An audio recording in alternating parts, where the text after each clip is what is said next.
Hi everybody, welcome back to another Conversations. Tonight we are interviewing Dayl, and I am so excited to do this as well. So I hope that you're doing well.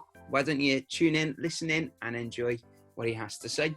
So Dayl, let's ask you a deep question. Who'd win in a fight, Spider-Man or Batman?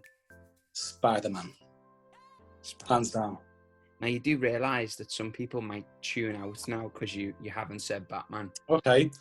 Well, the Spidey senses are just you know. The tingling. Go on, give us your reason. Why would Spider-Man win? He's his web splattered Batman's hands against the wall, and he can just leave him there. Then he's won the fight. Fair enough. I think I agree with you. Yeah. Batman. Even though he wears his undies on the outside. Well, yeah. You know, he's all right still. We've all got issues, haven't we? Yeah. Oh, yeah. Right. Tell us a bit about yourself, mate. Okay, 38 years old. I've been going to Bethel nearly 8 years. I've got 4 children. I love to cook. I like to try and play guitar. I love music. I love movies. I like to write poetry. And what else about myself? Did I say I like to cook? You did. What's your favourite meal? That's what I was going to ask you next. Oh, my favourite meal is lasagna. Yeah. I'm not very good at cooking lasagna, but I can make a nice pasta bake. I like to cook mainly Italian dishes, spicy dishes like Mexican food. I cook a me and curry. What I mean, Ruby, as we like to say, Ruby Murray. I like to cook a lot of like chicken dishes, like jerk chicken, or I'll tell you what, Phyllis makes the best jerk chicken I've ever had. I mean, if my nan's not watching this, so you know, and if he ever gets to watch this, but she makes lovely jerk chicken, and which I had one Sunday when she made it in one of the meals after the service on a Sunday. Yeah. She made the jerk chicken and it was gorgeous. Anyway, So, a lot of influences. When we're back in YPF, then maybe you could cook us up some meals. Does that sound good? Oh yeah, I definitely will. No problem. No problem.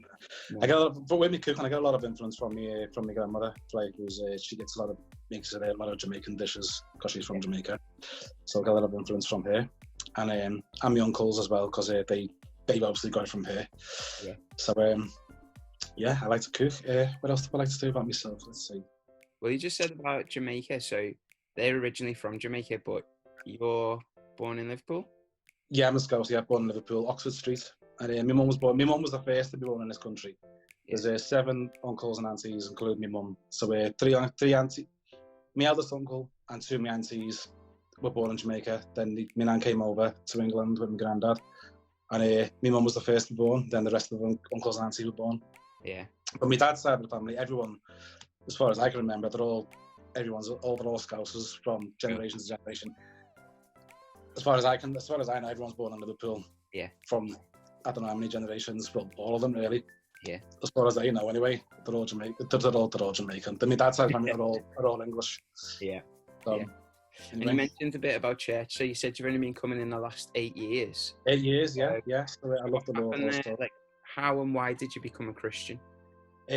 Well, I told you I got 4 kids, so I split with my kid's mum probably 8-9 years ago, and I was living in Guernsey Road opposite Carol Kirby, who goes to Bethel. Yeah. And she came over to me. She popped over. She has introduced herself as a good neighbour with a pan of Scouse.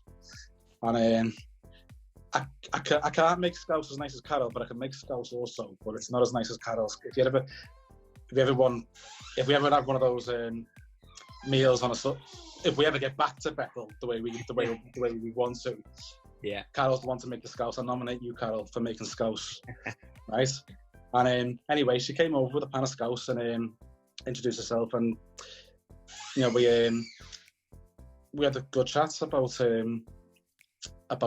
faith, and I didn't have any at all at the time, but I was searching for something. I mean, deep down I was searching for something, and eventually I got to Bethel, and Dayl Jones, is it?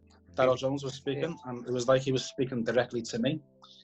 And that's what it felt like anyway. And I wanted to hear more. I needed to know more, and so I kept going back, and I was hungry to know more about the Lord.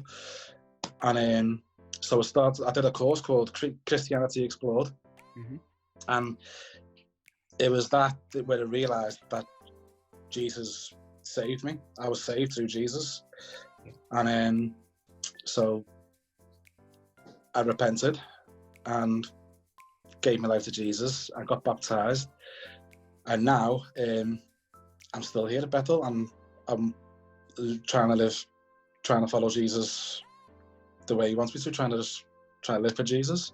Yeah. Because he's my saviour. That's led you to doing loads of stuff, hasn't it? So stuff like MCYC camp, MCYC camp, Holiday Bible Club, and Moldova, which you went with me, and it was amazing. Yeah. And doing whatever work for the Lord, it's just everything we do is for the Lord, and everything, you know, he gets, no matter what happens, he gets the glory. Yeah. So, what Bible passage or verses has spoken to you either throughout your whole life or just recently? Well, my favourite Bible verse is John 8 verse 12. Jesus said, "I'm the light of the world. Whoever follows me will never walk in darkness but have the light of life." That's my favourite. Yeah. But recently, Jeremiah 29:11, I've been reading through that quite a bit, and it's "For I know the plans I have for you, declares the Lord, plans to prosper you and not harm you, plans to give you hope and the future."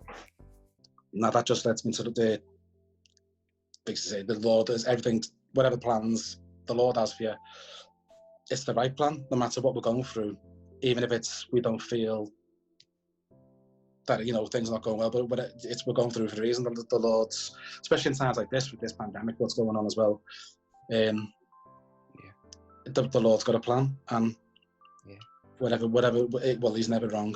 Yeah, there's good coming out of it, isn't it? Yeah, always. Awesome. Always. That's so good. Right, let's ask you another really deep question, as if the others weren't. But if you could choose a famous person to self-isolate with during lockdown, who would you choose and why? Martin Luther King. The reason being because the conversations would be really, really good, and he's just inspirational for what he went through, because especially the time that he was in as well. Yeah. You know what he did. It's I just love to spend time with him. Yeah, that's an awesome answer, mate. Dayl, thank you so much for your time. Thank you so much, brother. I don't know if you want to say bye to everybody. Goodbye, everybody. There you go. Nice to see you. See you guys. Great week, everyone. I miss every one of you. I miss all of you, and I love you all. Okay. Yeah. Awesome. Okay. See you soon. Hopefully.